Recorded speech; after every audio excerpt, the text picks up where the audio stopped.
kita ya. Assalamualaikum warahmatullahi wabarakatuh. Waalaikumsalam warahmatullahi wabarakatuh. Selamat pagi anak-anak semua. Pagi, Bu. Gimana nih kabarnya kalian hari ini? Baik. Baik. Semoga kalian selalu diberi kesehatan dan tetap bersemangat ya. Nah, baik. Sebelum memasuki pembelajaran, alangkah baiknya kita berdoa terlebih dahulu. Nah, Ibu meminta bantuan ketua kelas memenuhi doanya. Ya. Baik teman-teman, siap di tempat, berdoa mulai. Berdoa selesai. Baik, terima kasih Mas Bayu. Nah, baik anak-anak, sebelum itu Ibu mau tanya dulu nih sama kalian. Kalian sudah siap kan mengikuti pembelajaran hari ini? Siap. Masih semangat kan? Masih. Beri tepuk tangan dulu buat kita semua. Nah, sekarang Ibu persepsi terlebih dahulu ya. Hari ini siapa yang tidak berangkat? Tidak. Sudah gitu aja? Sepertinya iya, Bu. Ya, baik. Semoga Mbak Indah sakit atau izin? Sakit. Ya, semoga Mbak Indah bisa lekas diberi kesembuhan ya anak-anak. Nah, baik. Sebelum memulai pembelajaran, Ibu mau tanya dulu nih sama kalian. Tadi pagi ketika kalian berangkat sekolah, kalian sempat mengeluhkan sesuatu atau tidak? Iya, Bu. Iya, Mbak Nana? Waktu jalan sekolah itu macet sekali, Bu. Nah, oh ya, baik. Terima kasih Mbak Nana atas jawabannya. Nah, baik, karena Mbak Nana sudah aktif, Ibu akan memberikan hadiah buat Mbak Nana. Nah, jadi diharapkan dalam pembelajaran kali ini kalian aktif semua ya Nana. Nah, nanti bagi siswa yang aktif, Ibu akan memberikan nilai tambahan dan Ibu akan memberikan hadiah seperti Mbak Nana tadi. Nah, lanjut ke materi. Nah, ketika kalian sedang mengalami sesuatu yang kurang baik, kalian itu menghadapinya bagaimana? Dengan marah-marah atau disampaikan dengan baik-baik? Baik-baik. Disampaikan dengan baik-baik. Nah, bagus sekali anak-anak. Nah, jadi sebenarnya kalian itu sudah pernah ya menyampaikan kritik dalam kehidupan sehari-hari. Dan jadi hari ini itu berkaitan dengan pembelajaran kita hari ini, yaitu tentang menggunakan kaidah bahasa untuk menyampaikan kritik. Nah, jadi sebenarnya kritik itu sangat penting ya anak-anak, tetapi kita juga perlu menyampaikannya dengan bahasa yang santun. Nah, supaya kritik yang kita sampaikan itu bisa diterima dengan baik oleh orang lain. Nah, begitu ya anak-anak. Nah, selanjutnya yaitu untuk tujuan pembelajaran kita hari ini. Dan jadi dalam pembelajaran hari ini diharapkan kalian itu mampu menyampaikan kritik dengan memperhatikan kaidah kebahasaan yang santun, jelas dan runtut. Nah, selanjutnya yaitu manfaat. Nah, jadi manfaat kalian mempelajari materi ini, yang pertama itu kalian dapat belajar menyampaikan pendapat atau kritikan dengan bahasa yang santun sehingga tidak menyinggung perasaan orang lain. Nah, selanjutnya kalian itu bisa menjadi lebih berani mengungkapkan pendapat ketika kalian sedang menghadapi suatu masalah. Nah, baik di lingkungan keluarga, sekolah maupun di lingkungan masyarakat. Nah, dan yang terakhir kalian itu bisa mampu membedakan mana kritik yang baik dan mana kritik yang kurang baik. Gitu ya anak-anak. Nah, supaya kalian lebih semangat lagi, Ibu akan menayangkan sebuah video. Kalian perhatikan dan amati baik-baik ya. Teman-teman, subscribe, like, komen, dan share channel ini agar channel ini dapat terus berkembang dan selalu menghibur kalian. Terima kasih. Kamu kalian namanya Pak Danu? Iya, Bu, ada apa? Oh, katanya nggak Ada Ibu siapa? ini lucu banget. Kalau makan dia, kenapa soalnya mukanya masa macam pengendong? Ini Bu, Ucup di kelas itu takal sekali, Bu, jadi saya menghukum dia. Nah, anak kecil nakal kan sudah biasa. Kau sendiri aja nggak bisa jadi guru. Tak becus kamu gitu, tante. Tante, kenapa marah-marah dengan Pak Danu? Kau itu tak becus dalam mendidik. Kalau tante becus mendidik, kenapa si Ucup nggak disekolahin di rumah aja? Nah, begitu, guru kan yang salah. Guru kan harus dilawan. Jadi tante mau melawan guru. Ya kan, kalau salah harus lawan. Guru kan mendidik bangsa dan melawan kebodohan. Kalau tante melawan guru, berarti tante adalah kebodohan. Nah, aja, pulang aja, makanya disekolahin agar diajar. Kalau perlu tante sendiri, apakah tante mengajar pendidikan? Tante, kenapa guru selalu disalahin? Kenapa guru dituntut untuk memenuhi kemauan orang tua murid? Kenapa kalau guru memarahi muridnya disebut kekerasan verbal? Kenapa kalau anaknya dicuri sedikit laporkan, sedikit laporkan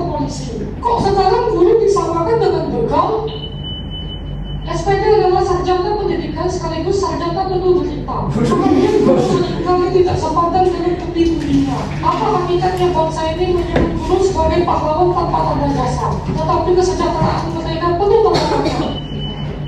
Ada tuh maaf ya tadi kalau saya kekerasan. Tidak apa-apa, guru saya maklum. Ada pada oh iya hampir lupa. Ucup ini lagi kamu ketinggalan di laci, jangan sering ngelem yang nggak baik loh. Nah, baik anak-anak, itu dia ya contoh dari video teks anekdot. Nah, sekarang Ibu mau nanya nih, menurut pendapat kalian dalam video tersebut itu mengandung sebuah kritikan atau tidak? Ya. Nah, betul sekali. Nah, sekarang Ibu mau tanya kepada Mas Rizky. Nah, Mas Rizky, menurut Mas Rizky, video tadi itu menceritakan tentang apa? Kritik terhadap posisi guru di zaman sekarang yang selalu disalahkan atas tindakannya. Nah, betul sekali. Tepuk tangan dulu buat Mas Rizky.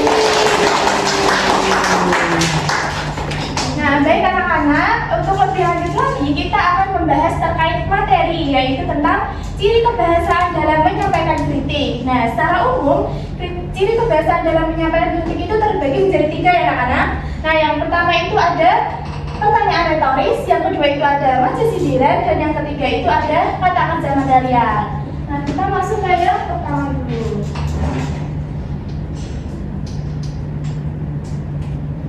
Nah, yang pertama yaitu pertanyaan retoris. Nah, jadi anak-anak, pernahkah kalian itu mendapatkan pertanyaan tetapi sudah jelas jawabannya?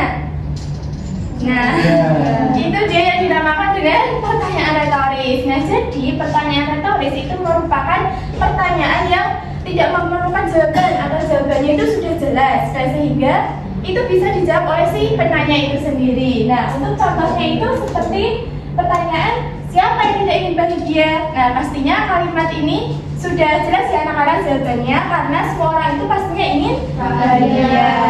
Betul sekali. Nah, selanjutnya yaitu kita masuk ke maca sindiran. Nah, jadi apa itu maca sindiran? Nah, maca sindiran itu merupakan kelompok majas yang mengungkapkan maksud atau gagasan dengan cara menyindir. Nah, untuk maca sindiran ini terbagi lagi menjadi 3 anak-anak. Nah, yang pertama itu ada ironi, yang kedua itu ada sinisme, dan yang ketiga itu ada sarkasme. Nah, kita masuk ke yang pertama dulu, ironi. Nah, jadi ironi itu adalah gaya bahasa yang melukiskan suatu maksud dengan mengatakan kebalikan dari keadaan yang sebenarnya dengan maksud untuk menyindir. Nah, untuk contohnya, Mbak Nia bisa dibacakan contoh dari ironi? Bagus sekali tulisanmu sampai guru tidak bisa membacanya. Kedua, apa hakikatnya bangsa ini menyebut guru sebagai pahlawan tanpa tanda jasa, tetapi kesejahteraan mereka penuh tanda tanya. Nah, baik, terima kasih Mbak Nia. Nah, jadi itu dia ya anak-anak contoh dari ironi, seperti bagus sekali tulisanmu. Nah, jadi itu menyatakan kebalikan dari arti sebenarnya. Jadi apa arti sebenarnya? Ya, betul sekali. Nah, untuk contoh yang kedua ini contoh yang ada di video tadi ya. Nah, selanjutnya kita masuk ke sinisme. Nah, jadi apa itu sinisme?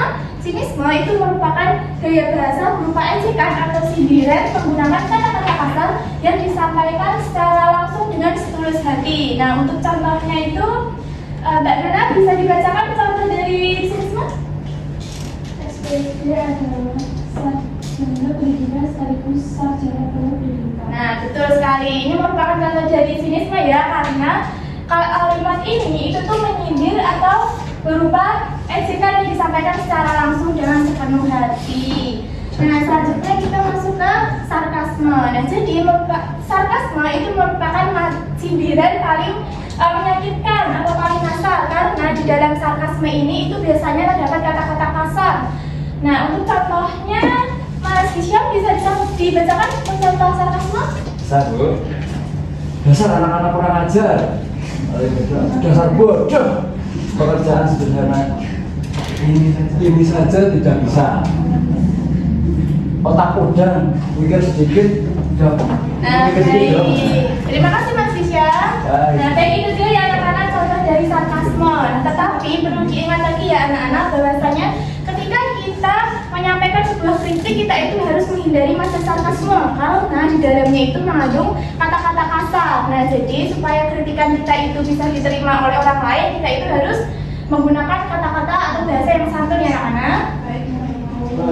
Nah, yang terakhir yaitu kata kerja material. Nah, jadi kata kerja material itu adalah kata kerja yang menunjukkan tindakan fisik atau aktivitas yang dapat diamati. Nah, untuk contohnya seperti kalimat anaknya dicubit sedikit lalu lapor polisi. Nah, jadi kata dicubit ini merupakan kata kerja material ya, karena merupakan tindakan fisik ataupun aktivitas yang dapat diamati. Itu anak-anak.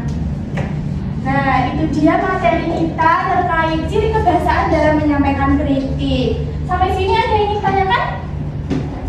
Nah, baik, jika tidak ada, kita akan memasuki sesi penugasan atau diskusi. Nah, tetapi sebelum itu, sepertinya kita ice breaking dulu ya, supaya kalian lebih fokus dan semangat lagi. Nah, jadi nanti untuk ice breakingnya itu kalian menyanyikan lagu ini disertai dengan gerakan. Nah, jadi nanti kalian menyanyikannya 3 kali. Yang pertama itu sedikit lambat, yang kedua itu semakin cepat, begitu ya? Paham? Nah, silakan kalian untuk berdiri semua dulu. Nah, ibu contohkan dulu ya. Ini buka tutup, bertepuk tangan, buka tutup, tepuk tangan lagi, digulung-gulung, lalu tersenyum, digulung-gulung, lalu tertawa. Sepertinya supaya lebih seru lagi, ada yang memimpin gak sih di depan? Rizky, silakan Mas Rizky dan Mbak Umi. Silakan Mbak Umi. Nah, kan perwakilan cewek dan cowok. Gak apa-apa, ayo. Mas Rizky dan Mbak Umi. 3 kali ya anak-anak. Ayo.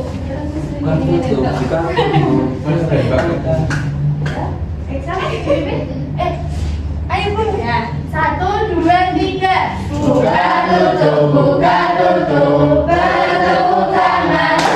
Buka tutup, tepuk tangan lagi. Digulung-gulung, lalu tersenyum. Digulung-gulung, lalu tertawa. Semakin cepat. Buka tutup, bertepuk tangan. Buka tutup, lagi. Digulung-gulung, lalu tersenyum. Digulung-gulung, lalu tertawa.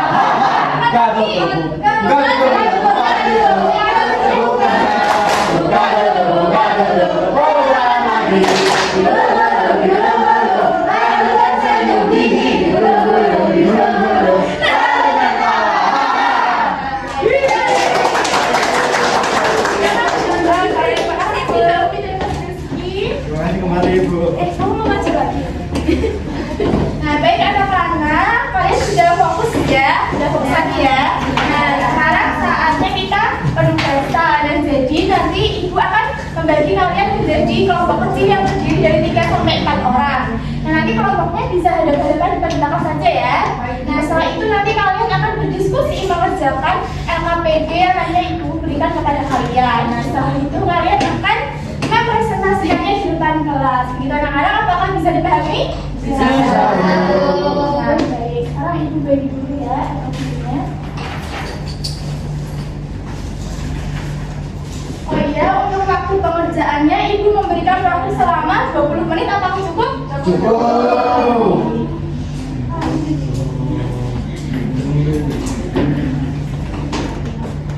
Ada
Itu lagi bertanya.